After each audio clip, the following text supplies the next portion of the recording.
जी sir.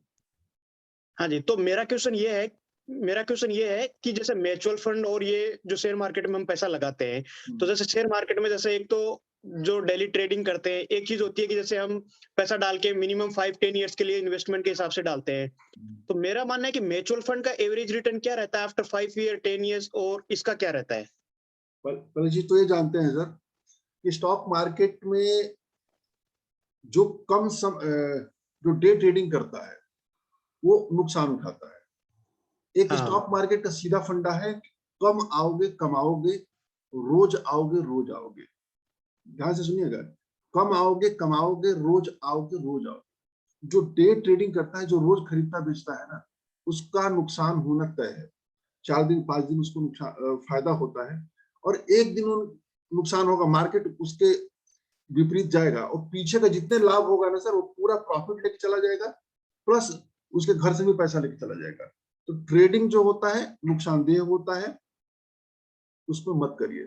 इसके बाद यदि हम इन्वेस्टमेंट करते हैं, इन्वेस्टमेंट से ऐसे होता है कि आज हम पैसा लगाते हैं तो एक समय अंतराल के लिए लगाते हैं, समय के लिए, कि आज जो हमें पैसे की जरूरत नहीं है, हमें अगले 7-8 सालों तक पैसे की जरूरत नहीं है, हम उन पैसों को स्टॉक मार्केट में इन्वेस्टमेंट करते हैं। यदि हम वो करते हैं तो हमारा जो उसको इन्वेस्टमेंट करते हैं, और उसमें जो रिटर्न आता है, यदि हम म्यूचुअल फंड लगाते हैं तो ये मान के चलिए कि 5 साल के ऊपर जाते हैं तो लगभग 15% का CAGR आता है। और यदि हम डायरेक्ट इक्विटी में लगाते हैं तो ये मान के चलिए कि लगभग 20 से 25% का CAGR आता है। अब आप देखिए, हम जो नॉर्मल जगहों पे पैसा लगाते हैं सर, जैसे हम FD में पैसा लगाते हैं, LIC में पैसा लगाते हैं, या आपको किसी दूसरे साधनों में लगाते हैं। जैसे FD में पैसा लगाते हैं तो 7% के आसपास रिटर्न होता है। करेक्ट। गोल्ड में लगाते हैं तो वो भी लगभग 8-10% के आसपास रिटर्न होता है। इवन जो रियल एस्टेट होता है ना, वहां भी जो रेट ऑफ इंटरेस्ट होता है वो 10% से अधिक नहीं होता है। लेकिन रियल एस्टेट में हमको हम लोग को मन में ढेर सारा कंफ्यूजन है अपने देश में। लोग सोचते हैं कि सबसे ज्यादा पैसा रियल एस्टेट में बनता है, लेकिन हकीकत क्या होती है कि वहां सबसे ज्यादा पैसा इसलिए बनता है क्योंकि वहां पर पैसा सबसे ज्यादा लगाया जाता है। कि आप रियल दैट्स एस्टेट में करेक्ट। पैसा लगाने जाइए तो कम से कम गिरी हालत में एक छोटा सा भी प्लाट आप लेने जाए, 1000 स्क्वायर फीट का प्लाट लेने जाए, तो कम से कम 5 लाख 6 लाख से नीचे तो लगेगा नहीं। तो सबसे पहले एक ह्यूज अमाउंट लगा। और यहाँ क्या होता है, स्टॉक मार्केट में हम मिनिमम 500 रुपया भी लगा सकते हैं, 500 रुपया का, इवन 100 रुपया भी है तो हम 100 रुपया का स्टॉक भी ले सकते हैं। लेकिन जो धैर्य जमीन में हम रखते हैं, जैसे हम आज हमने कोई प्लॉट लिया तो ऐसा नहीं होता कि हम कल से ग्राहक लगे खोजने लगते कि बढ़ा कि नहीं बढ़ा, है ना। हम उसको सही बात समय है। देते हैं, वेट करते हैं, इंतजार करते हैं। और जमीन खरीदने से पहले हम उसके बारे में अध्ययन करते हैं। क्या अध्ययन करते हैं कि ऐसा तो नहीं कि गलत रजिस्ट्री हो रही हो, ऐसा तो नहीं कि कोई विवादास्पद डिस्प्यूटेड जमीन हो, ऐसा तो नहीं कि हम जहां जा रहे हैं वहां आने का रास्ता ही हमको न मिले, है कि नहीं। मतलब 4-5 चीजों को हम रिसर्च करते हैं। यदि वो रिसर्च, उतना ही रिसर्च हम स्टॉक मार्केट में करने लगे और वो जमीन वाला धैर्य यहाँ रखें, तो 10 साल में मिनिमम में बात कर रहा हूं, तो धन जो होता है 10 गुना होता है। आप किसी भी अच्छे कंपनी, अच्छे स्टॉक को उठाइए। हालांकि यदि आप 10 स्टॉक चुनते हैं तो 10 में से 7-8 ऐसे स्टॉक्स होते हैं जो आपको धन को 7 गुना 8 गुना करते हैं। कोई 1-2 गुना होगा जो 20-25 गुना भी करेगा। कोई उसमें 1-2 स्टॉक होगा जो जिस भाव पे आप खरीदते उसी भाव पे होगा। लेकिन जो बढ़ने वाले स्टॉक्स होंगे आपको इतना पैसा देंगे कि आप खलेगा नहीं आपको। क्लियर है आपको? जी। हाँ, अब अगला प्रश्न करिए। एक जैसे ये बताते हैं कि जैसे स्टॉक मार्केट क्रैश हो रहा है आज, मार्केट में जैसे आता है कि स्टॉक मार्केट गिर गया, क्रैश हो रहा है, तो उस टाइम काफ़ी लोग अपने शेयर बेचने के निकल जाते हैं। तो वो चीज़ मैंने देखी है, लेकिन काफ़ी लोग उस टाइम इन्वेस्टमेंट भी डालते हैं कि बल्क में अपने शेयर उठा लो कि जी, मार्केट क्रैश हो रहा है। जी, तो जी। इसमें क्या राय रहती है? क्या करना चाहिए एक लोग? क्या कौन-सा सही ऑप्शन है आपके हिसाब से? देखिए, सबसे बड़ी चीज ये है कि स्टॉक मार्केट में फायदा तभी होता है जब हम नीचे खरीदें और ऊंचे पर बेचें। राइट, लो प्राइस पर खरीदें और हाई प्राइस पर स्टॉक को बेचें। लेकिन नीचे वाला प्राइस क्या होगा और ऊंचे वाला प्राइस क्या होगा, कोई नहीं जानता। कोई नहीं जानता। कोई नहीं जानता है, पहली चीज। दूसरी चीज कि स्टॉक मार्केट का एक स्वभाव है ऊपर नीचे होना। जो चीज बढ़ती है वो चीज घटनी है। जैसे फॉर एग्जाम्पल तौर पर मान लीजिए हम हैं 50 की स्पीड में हम गाड़ी चलाते हैं या पैदल चल रहे हैं, पैदल 1 घंटे में 5 किलोमीटर पैदल चल रहे हैं मान लीजिए, और हम क्या करते हैं कि दौड़ करके हमने 5 किलोमीटर लगातार दौड़ के पूरा किया। तो क्या ये पॉसिबल है कि हम लगातार 5 किलोमीटर जैसे दौड़ रहे हैं वो दौड़ते रहेंगे? जी नहीं, थक जाएंगे, थक आराम जाएंगे। करेंगे। उसी तरह से स्टॉक मार्केट क्या होता है कि जब स्टॉक मार्केट बहुत ज्यादा बढ़ जाता है, बहुत ज्यादा बढ़ जाता है, तो अब वो रुकता है, वो थकता है, अब वो नीचे आता है। नीचे आता है तो एक अपॉर्चुनिटी लेकर के आता है हमको खरीदारी करने का। तो जब भी स्टॉक मार्केट अपने ऊंचाई से नीचे गिरता है, लंबा गिरता है, ऊंचाई से गिरना मतलब लंबा गिरना, लंबा कहना। जैसे एकदम अपने टॉप में मार्केट से निफ्टी इस समय देखिए, सेंसेक्स देखिए तो अपने उच्चतम स्तर पर, निफ्टी को देखिए 16,000 के आसपास ऊपर चल रहा है। यहां से 10-12% गिर जाए, 10-12% गिरना मतलब कि 16,000 से लगभग 1500-1600 नीचे, यानी कि 14,000 के लेवल पर चला है। क्लियर है ना? तो ये इसको मार्केट को क्रैश करना कहते हैं, या और ज्यादा गिरना उसको क्रैश करना। अभी चूंकि मार्केट अपने उच्चतम स्तर पर है तो अनुमान लगाया जा रहा है कि मार्केट गिरेगा, लेकिन कब गिरेगा ये कोई नहीं जानता है। कोई नहीं कभी भी जानता है। मार्केट बता करके नहीं गिरता, न बता करके चढ़ता है। तो हमारा काम क्या है कि इस समय हम अपने मार्केट में अपनी पोजीशन को हल्की कर लें, यानी जो पैसा हम शेयर मार्केट में डाले हुए हैं उसका ज्यादातर शेयर को बेच करके ज्यादा पैसा हम खाली कर लेते हैं, क्योंकि गिरेगा मार्केट, और कब गिरेगा कोई नहीं जानता है। तो जब यहां से नीचे गिरे तो हमें उस पैसे को लगाना चाहिए, क्योंकि उसी पैसे में हम ज्यादा शेयर होल्ड करते हैं। जैसे एशियन पेंट की बात करें तो एशियन पेंट इस समय लगभग 3300 रुपए का शेयर चल रहा है, ये गिरेगा तो 2500 का चला जाएगा। तो हम क्या हुआ कि 33 रुपए का शेयर हम 2500 का खरीदते हैं, हमको फायदा होगा कि नहीं फायदा होगा? फायदा हुआ। और एक और चीज, मार्केट और जीवन अंततः ऊपर ही जाना है, मार्केट की दिशा अंततः ऊपर ही है। तो ठीक है ना, लेकिन ऊपर है तो ये नहीं कि रोज ऊपर रहेगा, एक नियमित कंटिन्यूअस तरीके से उसका प्रोसेस होता है, वो ऊपर जाएगा। तो हमारा क्या होगा, जब नीचे होगा हमको खरीदारी करनी चाहिए। क्लियर है? तो सबसे बेस्ट तरीका होता है सिस्टमेटिक इन्वेस्टमेंट प्लान का तरीका होता है। उसमें क्या होता है, हम एक छोटा सा रकम डिसाइड कर लेते हैं, जो 2,000 हो, 4,000 हो, 5,000 हो। हम क्या करें कि हर महीने पैसे को लगाते रहे। हम ये ना देखें कि मार्केट किधर जा रहा है, अप गया कि डाउन गया, तेजी है कि मंदी है।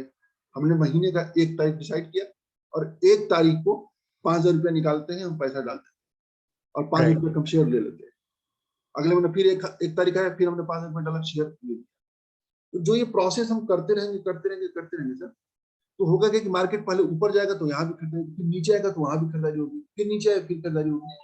तो एक औसत जो होता है हमारा बढ़ता है, तो अच्छा रिटर्न प्राप्त होता है। क्लियर? कंफ्यूजन क्लियर हो गया? हाँ जी सर, ये तो क्लियर हो गया। हाँ, और आगे और क्या जानना चाहते हैं? और एक चीज ये कि जैसे एक क्या लेके आपके हिसाब से क्या लेके चलना चाहिए कि जैसे मंथली कितना लेके चलना चाहिए अपने, जैसे जो इनकम है उसका कितना परसेंट का अपने को सेविंग लेके चलना चाहिए आपके हिसाब से कि भाई इतना अपने को डालना है?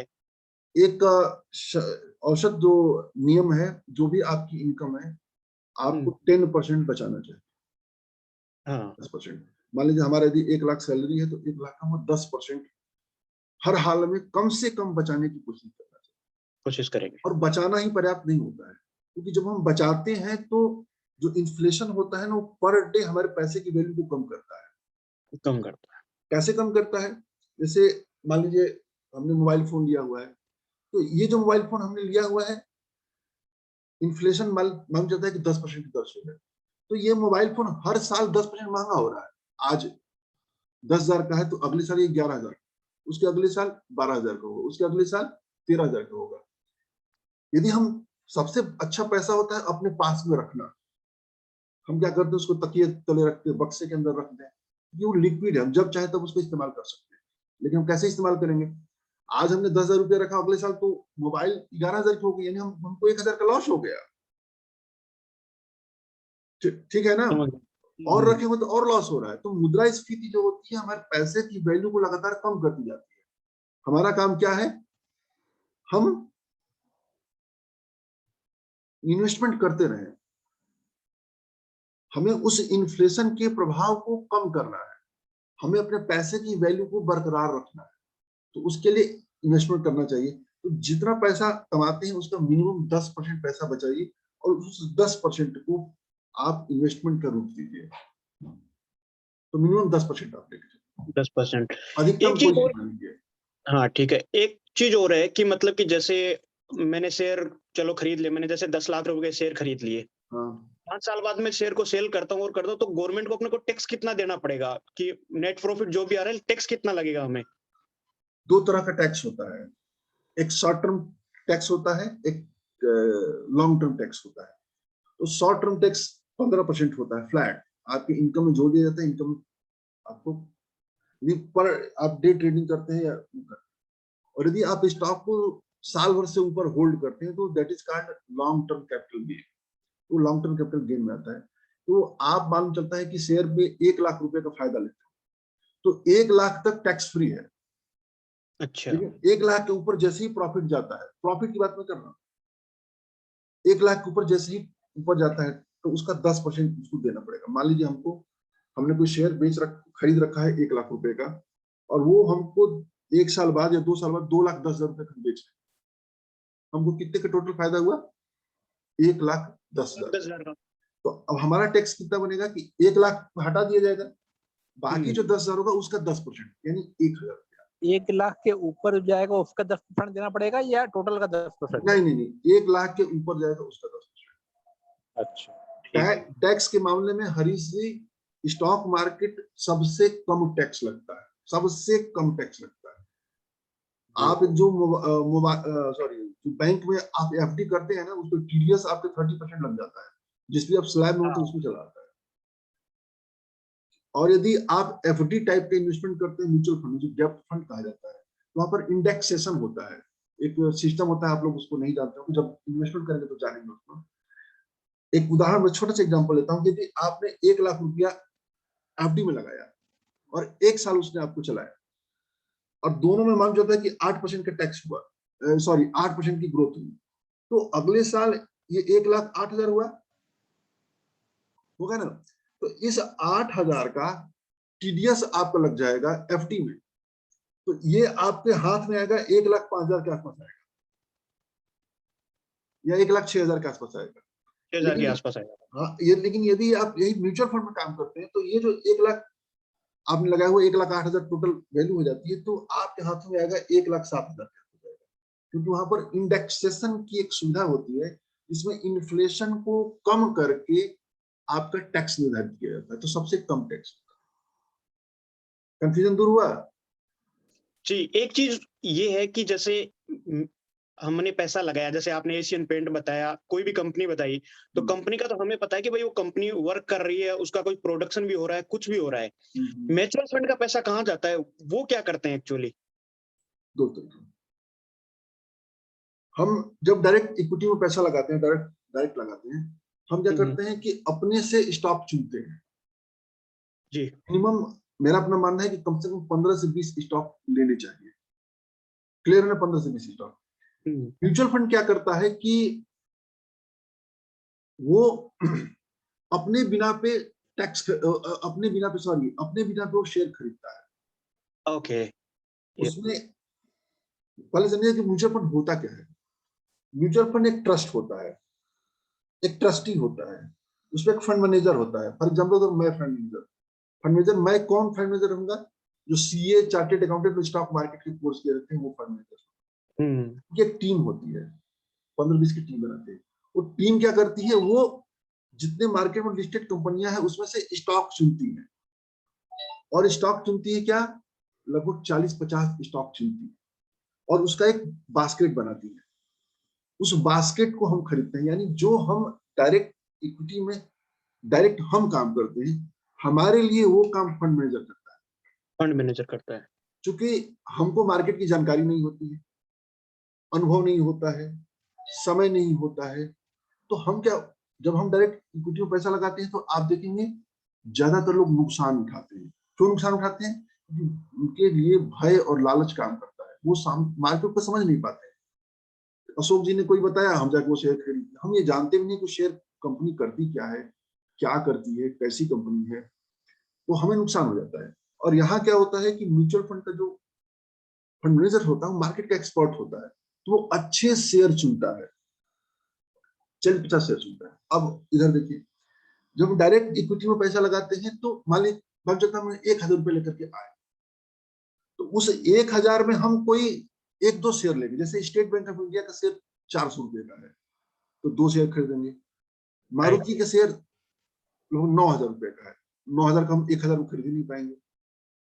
आप HDFC बैंक की बात करें तो 1,600 रुपए का एक शेयर है, हम 1,000 में नहीं खरीद पाएंगे, ठीक है ना, नहीं खरीद पाएंगे। उसी तरह से आप एक्सिस बैंक की बात करिए तो लगभग 800 रुपए का है, इन एक शेयर खरीद पाएंगे, 200 रुपए बच जाएगा। लेकिन यदि हम म्यूचुअल फंड में आते हैं तो होता क्या है कि आपका 1,000, हमारा 1,000, हरीश जी का 1,000, इस तरह से मिला करके उनके पास एक फंड इकट्ठा होता है 400-600 करोड़ का, ध्यान दीजिएगा। तो वो क्या करते हैं कि 10% पैसा HDFC बैंक में डाल दिए, 5% पैसा L&T में डाल दिए, 2% पैसा एशियन पेंट में डाल दिए।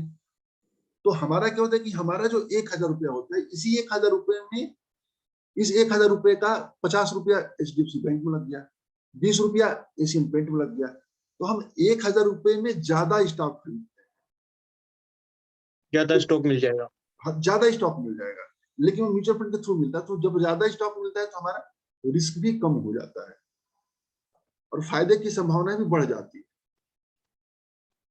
क्लियर है? इसमें कोई कंफ्यूजन है? या मैं किसी के तो एक फंड को उदाहरण लेकर के दिखा दूं। मैं एक मनी कंट्रोल खोलता हूं, होल्ड करिए। तो ये सब चीजें जो है ना बहुत ही मजेदार चीजें होती है, जितना आप जानेंगे समझेंगे सीखने को उतना मिलता है। स्टॉक मार्केट एक ऐसी जगह है जहां पर रोज एक नया कुछ न कुछ सीखना पड़ता है और मजा आता है। खुल नहीं रहा है तो चलिए, हाँ खुल जाने दीजिए गूगल। तो और अब आगे बढ़िए, अब क्या बात करना चाहते हैं? एक चीज जैसे करते हैं कि जैसे BSE हमने इंडियन स्टॉक मार्केट में खरीदा, तो जैसे हम इंडियन सिटीजन, जैसे आप इंडियन सिटीजन हैं, अब ये बताओ कि हम जैसे NRI हैं, तो इनके लिए कहीं ऑप्शन कुछ ऑन रिकॉर्ड इंडिया में शायद नहीं है ऐसा कि भाई NRI उसमें इन्वेस्ट करेगा, उसका कितना टैक्स लगेगा, क्या नहीं लगेगा। और या फिर हम जैसे आप इंडियंस क्या बाहर के स्टॉक में खरीद सकते हैं, जैसे ऑस्ट्रेलियन स्टॉक एक्सचेंज है, US स्टॉक एक्सचेंज है, उसमें से क्या हम ले सकते हैं शेयर? नहीं ले सकते? नहीं, डायरेक्ट नहीं ले सकते, म्यूचुअल फंड के थ्रू ले सकते, म्यूचुअल फंड के थ्रू ले सकते। लेकिन आप यहाँ पर स्टॉक मार्केट में अपना इन्वॉल्वमेंट करवाए हैं तो आप एज NRI की तो करवाए नहीं, आप तो राजस्थान के निवासी के तौर पर कराए हैं। वो तो हमने छुपाया है ना, वो तो हमने बताया नहीं। वो कोई दिक्कत नहीं होती, यहाँ पे कौन पूछता है। तो इसमें कोई ऐसा इश्यू नहीं है, तो चलता रहता है। ये सब प्रोसेस है, होता है, क्या करेंगे। देखिए मैं एक म्यूचुअल फंड खोल लेता हूँ, जरा दिखाऊंगा तो क्लियर हो जाएगा। देखिए सर, इन्वेस्टमेंट एक ऐसा चीज है ना कि जब आप इसको जानेंगे समझेंगे ना, तब एहसास होगा कि हम पहले क्यों नहीं जाने थे। अब तक हम जितने भी, मेरा अपना मानना है सर कि जितने भी हम गलतियां करते हैं ना, उसमें एक बड़ी गलती होती है, हम लोग स्टॉक मार्केट को समझते नहीं। विशेषकर हम लोग जो जिस फैमिली से बिलोंग करते हैं, जिस तरह की फैमिली से बिलोंग करते हैं, मीडियम मध्यम वर्गीय परिवार हम लोग हैं। मध्यम वर्गीय परिवार में सबसे ज्यादा भ्रांति है इसको लेकर के। मैं शेयर कर रहा हूँ, एक फंड खोल रहा हूँ, टाटा का लार्ज कैप खोलता हूँ, शेयर करता हूँ। हरीश जी समझ में आ रहा है ना? कोई कंफ्यूजन तो नहीं है हरीश जी? समझ में आ रहा है सर। कोई होगा तो प्रश्न तत्काल करिएगा, आपके अलग सेशन भी रख देंगे, पैसा कोई वो नहीं। आइए देखिए, देखते हैं सर। ये सर एक म्यूचुअल फंड है, इस म्यूचुअल फंड का नाम है, देखो ऊपर खोल देता हूं मैं। ये है टाटा लार्ज कैप फंड। पहले जान लेते हैं कि कंपनियां 3 प्रकार की होती हैं, large cap, mid cap, small cap. Large cap जो कंपनियां होती है सबसे अच्छी कंपनियां मानी जाती है, लॉन्ग टर्म अच्छी ग्रोथ करती है। मिड कैप उनसे छोटी कंपनी मानी जाती है, स्मॉल कैप सबसे छोटी कंपनी। सबसे रिस्की स्मॉल कैप होता है, कम रिस्की मिड कैप होता है, और सबसे सुरक्षित लार्ज कैप होता है। लार्ज कैप में रिस्क कम होता है और आसानी से आपको 20-22% का CAGR मिल जाता है। स्मॉल कैप में क्या होता है कि यदि आप 10 स्टॉक चुनते हैं तो 10 में से 8 स्टॉक ऐसे होते हैं जो नुकसान चले जाते हैं, लेकिन 2 स्टॉक बहुत तेजी से बढ़ते हैं। तो हमें अच्छे तरीके से इस्तेमाल करना, हम लार्ज कैप की तरफ फोकस करते हैं। अब देखिए, आइए देखिए इसके बारे में हल्की फुल्की जानकारी लेना शुरू करते हैं। ये देखिए, ये रिटर्न दिया हुआ है, एक वीक का प्रदर्शन 2.34, वो एक 1 मंथ का 3.67, 3 मंथ का 12.5, दिख रहा है ना सर? दिख रहा है सर। 6 महीने का 13%, ठीक है, एक साल का 52%, 2 साल का 49%, 3 साल का 47, 5 साल का 87%। ये एब्सोल्यूट रिटर्न है। ठीक, एब्सोल्यूट मतलब कि जो पैसा लगा के हमने छोड़ दिया। और देखिए जब से लॉन्च हुए 214% दे चुका है। तो यदि आप 5 साल में देखिए 87%, 5 साल 87 को 5 पार्ट में डिवाइड करके 16-17% का आपका रिटर्न आ गया। तो आपको 5 साल में 16-17% का सीएजीआर आता रहा है। अब आइए, एफडी से डबल हो गया। हाँ, अब आप देखिए इसका पोर्टफोलियो देखिए, इस पोर्टफोलियो में देखिए नंबर ऑफ स्टॉक 39 है, दिख रहा है ना? ये 39 स्टॉक्स है, दिख रहा है सर? दिख रहा है सर, दिख रहा है। नंबर ऑफ स्टॉक 39, 96.91% पैसा वो इन्वेस्ट कर चुका है, यानी कैश अपने पास कम रखा हुआ है।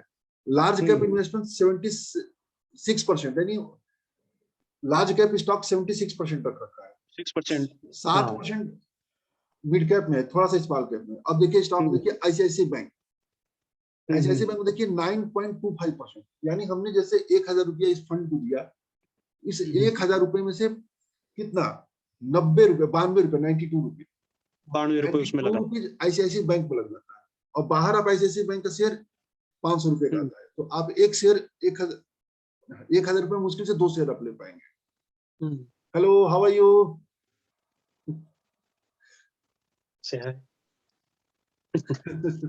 चलिए बताइए सर।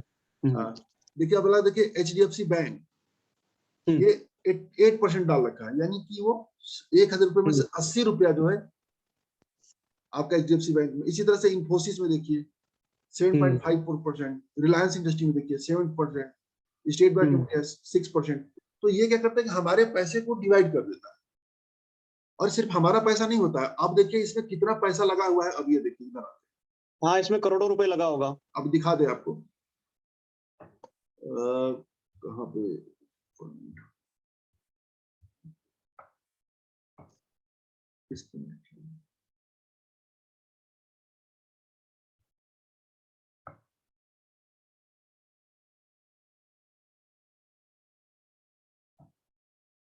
देखिए इसका, देखिए ये यहाँ पर टोटल एयूएम 968 करोड़, यानी लगभग 1000 करोड़ रुपए का लग रखा, दिख रहा है सर आपको? हाँ जी, दिख रहा है। यानी 1000 करोड़ रुपया, हमारा 1000, आपका 1000, हरीश जी का 1000, इस तरह से मिलते मिलते जितने, कोई 1 लाख डाला होगा, कोई 50,000 डाला होगा, कोई 500 ही डाला होगा। तो जो जैसे जैसे रकम डालता है वो रकम पूरा इकट्ठा होकर के 968 करोड़, यानी 970 करोड़ रुपया इसके पास इकट्ठा है। इस 970 करोड़ को ही डिवाइड करके पैसा लगाते हैं। कंफ्यूजन क्लियर हो गया? हाँ जी, कंफ्यूजन क्लियर हो गया है। तो अच्छा, अब अगला, अब क्या जानना चाहते हैं? देखिए म्यूचुअल फंड का जैसे हम चलता है कि मतलब कि जैसे क्या इसमें कोई इंस्टॉलमेंट सिस्टम होता है, या फिर जैसे हमें 5 लाख का म्यूचुअल फंड चाहिए वो होता है, या फिर इनके फंड जैसे एवरी मंथ रिलीज होते हैं, क्वार्टरली या फिर ईयरली? देखिए अब लिक्विड जानते हैं ना, लिक्विड जो होता है ना, आप उसको जिस भी बर्तन में रख दीजिए वो उसी का आकार ले लेता है। हाँ, स्टॉक मार्केट बहुत ही लिक्विड होता है। लिक्विड इन द सेंस कि आप जैसे चाहते हैं आपके अनुसार ही डिसाइड किया गया जी। आप चाहते हैं कि एक बार पैसा लगाना, आप एक बार पैसा लगाइए। आप चाहते हैं कि आज पैसा लगाएं, कल निकाल दें, कल निकाल लीजिए। एक पल भी कोई आपसे नहीं पूछेगा कि पैसा क्यों निकालना, कैसे निकालना। अच्छा। आप चाहते हैं कि आज पैसा लगाएं, 10 साल बाद पैसा लगाएं, आपका स्वागत है। आप चाहते हैं कि हर महीने पैसा लगाएं, आपका स्वागत है। तो जैसे चाहते हैं वैसे पैसा, ये आपके ऊपर निर्भर करता है कि आप कैसे इन्वेस्टमेंट करना चाहते हैं। समझ गया। इसमें सबसे जो बेस्ट तरीका होता है वो एसआईपी का होता है। हम क्या करते हैं कि बैंक को एक फॉर्म दे देते हैं जिसको ओटीएम कहा जाता है। ओके। वो ओटीएम जब बैंक द्वारा रजिस्टर्ड कर दिया जाता है तो फंड क्या करता है, फंड हाउस उस डेट को, जैसे हमने 5 तारीख को, आपने कहा कि 5 तारीख को 5000 रुपया कटवाएंगे। हाँ जी। आपने लिख के दे दिया कि हमको भाई 5000 रुपया काटना है। वो फंड हाउस क्या करेगा, जो टाटा का फंड है, वो उस 5000 रुपए के ओटीएम को बैंक में 5 तारीख को लगाएगा। ओके। यदि बैंक में पैसा 5,000 रुपया होगा, वो आप फंड के फेवर में वो रिलीज कर देगा, और फंड क्या करेगा, उसमें शेयर में पैसा लगा देगा। यदि आपके अकाउंट में पैसा नहीं है तो हिट होकर के चला जाएगा, कोई आपसे पैसा नहीं लेगा। लेकिन बैंक का जो चार्ज होगा वो उसको ओटीएम को वैसे ही ट्रीट करते हैं जैसे कि चेक बाउंस होता है। अपनी जो इंस्टॉलमेंट ड्यू हो जाती है तो वो चार्जेस लगते हैं, तो वो लगेंगे, उसका एक चार्जर अलग होता है। अगले महीने फिर आया, हिट किया, अगले महीने मान लीजिए आपके पास पैसा 5,000 रुपया है, तो 5,000 रुपया लेके जाएगा। यदि 5,000 रुपये में से कम होगा तो एक भी पैसा नहीं लेके जाएगा। यदि आपके अकाउंट में 10,000 रुपया है तो 10,000 रुपया नहीं, वो 5,000 ही लेके जाएगा। वो जो पिछली किस्त गई वो गई। ठीक है, और इसमें कंफ्यूजन क्लियर हो गया? जी जी। और जी अपना तो क्लियर है, और अब बस ये थोड़े डाउट थे, वो मैंने कहा क्लियर कर लेते हैं आपसे। तो आप बिल्कुल क्लियर मत करिए, स्टार्ट करिए। हाँ नहीं, स्टार्ट को तैयार हम तो उस दिन बोला था ना मैंने तो आपको, इसलिए कि आईपीओ क्या है, आईपीओ का कुछ समझ नहीं आया मुझे। आईपीओ के बारे में बताओ थोड़ा पहले आप। आईपीओ क्या होता है कि जब कोई नया शेयर लॉन्च होता है तो उसको आईपीओ कहा जाता है, इनिशियल प्राइस ऑफर। बहुत सारी कंपनियां होती हैं जो लिस्टेड नहीं होती, वो लिस्ट कराती हैं। लिस्ट क्यों कराती है कि आप दुनिया में जितने भी मिलियनियर बिलियनियर को देख लीजिए, वो बगैर स्टॉक मार्केट के कोई मिलियनियर बिलियनियर नहीं हो पाया, नहीं हो पाता, कोई भी नहीं है, भी नहीं कोई नहीं है। क्योंकि यही एक जगह है जहां पर आपका जो पैसा कंपाउंड रिटर्न से बढ़ता है। आप बड़े बड़े सेमिनारों में चले जाइए, बड़े बड़े मीटिंगों में चले जाइए, लोग जो है बार बार वॉरेन बफेट का कोट करते हैं, माइक्रोसॉफ्ट का कोट करते हैं, जो बिल गेट्स है, तमाम एलन मस्क का कोट करेंगे कि ये उन्होंने ये कहा, इन्होंने ये कहा।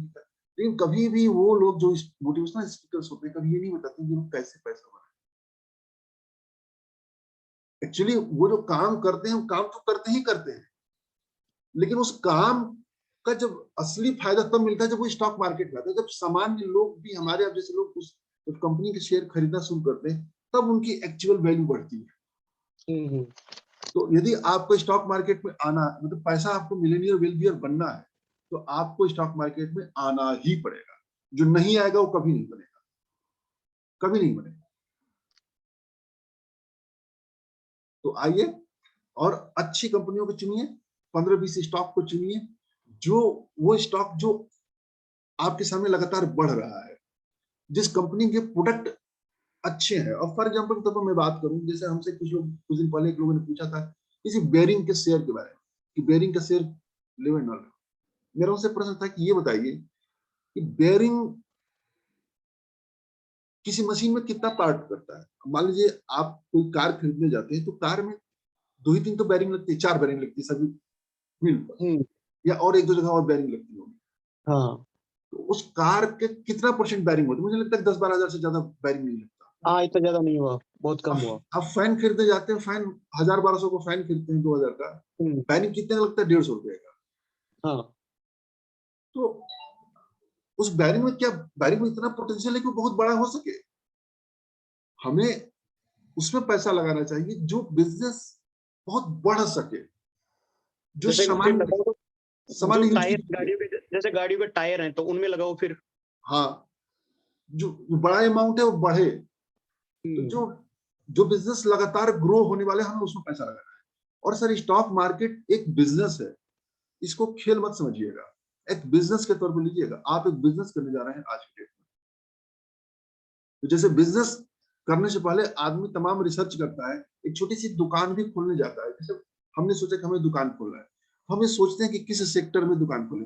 कपड़े का दुकान खोलें, परचून की दुकान खोलें, प्लाईवुड का दुकान खोलें, टाइल्स का दुकान खोलें। हम रिसर्च करते हैं, पूरा रिसर्च करते हैं कि आस पड़ोस में कौन है, यहाँ कितनी पॉपुलेशन है, पहले हमारा कंपटीटर दूसरा तो नहीं है, कौन सा ब्रांड का हमें फ्रेंचाइजी मिलेगी, हर चीज देखते हैं हम उसी की। तो उसी तरह से हमको भी यहाँ भी रिसर्च करना है। तो हम जो शेयर खरीदने जा रहे हैं, किस कंपनी का शेयर बढ़ने वाला है, कंपनी मत नहीं, किस प्रोडक्ट की डिमांड बढ़ने वाली है। जैसे इलेक्ट्रिक व्हीकल चल रहा है इस समय, इलेक्ट्रिक व्हीकल की डिमांड बहुत बढ़ने वाली है। तो इलेक्ट्रिक व्हीकल में कौन कौन सी कंपनी बनाती है, कौन कौन सी कंपनी काम करती है, तो ये जब आप पेपर वगैरह पढ़ते रहेंगे, न्यूज वगैरह देखते हैं, तो आपको सामने आती रहती है कंपनी का, तो आपको करना है। चलो एक क्वेश्चन है, जैसे इलेक्ट्रिक बैटरी है, इलेक्ट्रिक बैटरी बनती है लिथियम से, तो इलेक्ट्रिक बैटरी की कंपनी में लगाना चाहिए, डायरेक्ट लिथियम के शेयर लेने चाहिए? दोनों लीजिए, दोनों थोड़ा बहुत, बैटरी वाला ज्यादा पोर्शन रखिए, थोड़ा सा पोर्शन लिथियम वाला रखिए। लिथियम वाला रखिए। उसके लिए केमिकल की भी कंपनियां बहुत अच्छी काम करती है, जैसे टाटा केमिकल हो गया, ये सब कंपनियां भी बहुत अच्छी है। तो हरीश सर आप बताइए, आप कुछ पूछिए। हरीश सर, लग रहा चले गए हरीश सर। चलो कोई नहीं।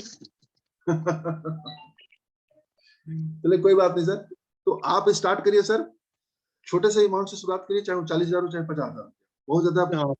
अचानक से आपको बहुत बड़ा पैसा लगाने की जरूरत नहीं है। नहीं, चलो नेक्स्ट वीक, अभी 5 डेज तो मैं काम कर रहा हूँ, नेक्स्ट वीकेंड पे फाइनलाइज करते हैं, आप थोड़ा सजेस्ट कीजिएगा। जी जी जी, बिल्कुल बिल्कुल, I am ready for you sir, I am ready for चलो फिर नेक्स्ट वीकेंड पक्का। बहुत आगे तक चलना है हमको आपको।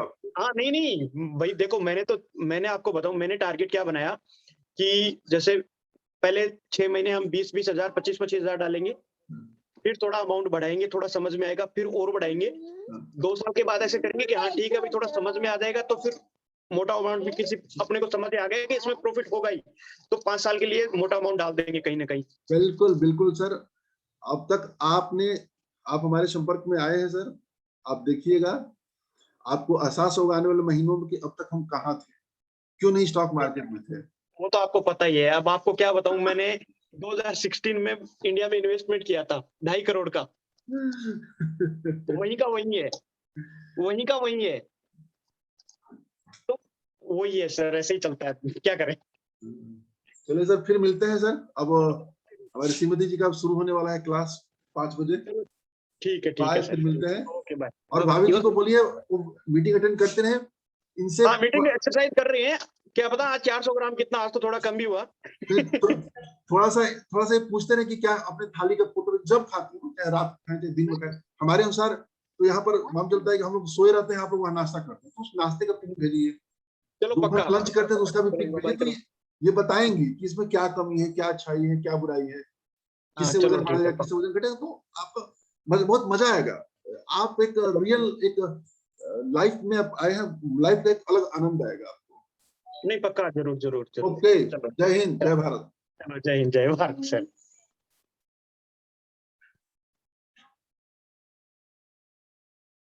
अरे